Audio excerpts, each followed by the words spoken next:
আমি হিরণ্যকশিপ এই দূত। আমার আদেশ শাশ্বত সত্য, আমার ইচ্ছাই এই বিশ্ব চলে।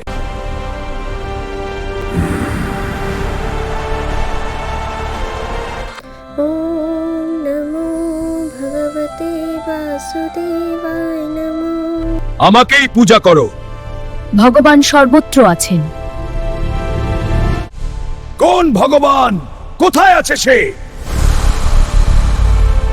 এই ভগবান, যিনি সবাইকে রক্ষা করে রেখেছেন, তিনি সর্বত্র বিরাজমান।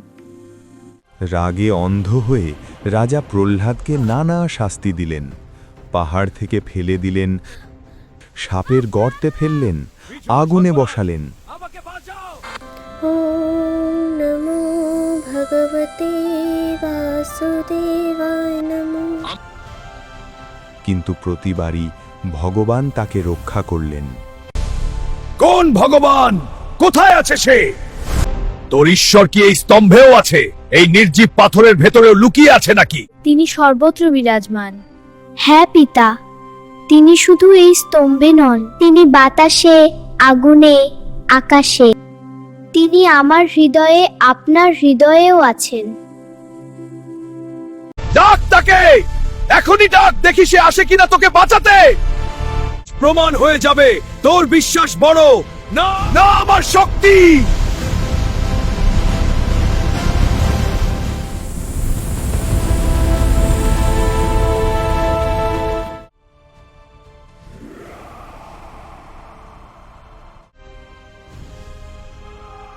ক্রোধে ফেটে পড়ে হিরণ্যকশিপু সজোরে স্তম্ভে আঘাত করল।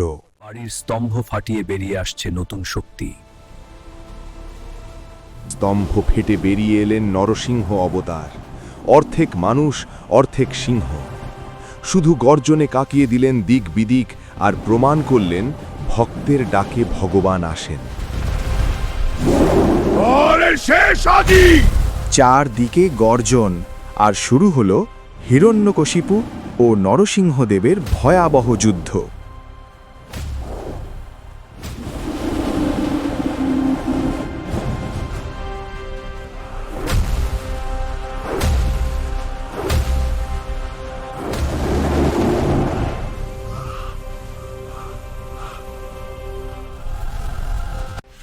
তিনি অত্যাচারী রাজাকে বধ করলেন এবং প্রহ্লাদের ভক্তির জয় হল।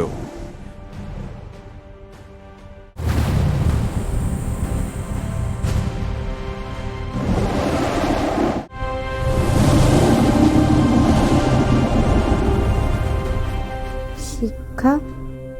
সত্যিকারের বিশ্বাস আর ভক্তি কখনো হার মানে না।